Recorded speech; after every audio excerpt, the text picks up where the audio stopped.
Şu anda bir cenaze bulundu, çıkartılıyor. Yola açabilir miyiz? Haydi. Araçlar geçsin. Bu araba çek. Bu araba bir yol açsın. Abi orada duracak.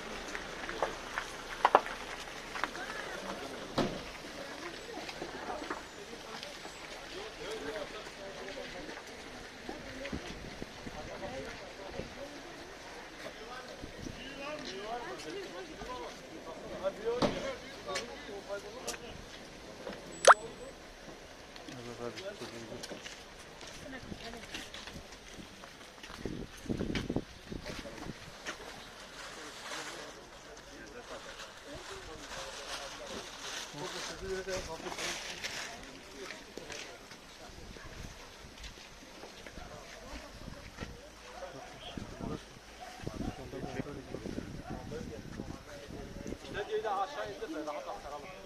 Aşağıda kalsın. Ben de...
Araba çalışması sonrasında.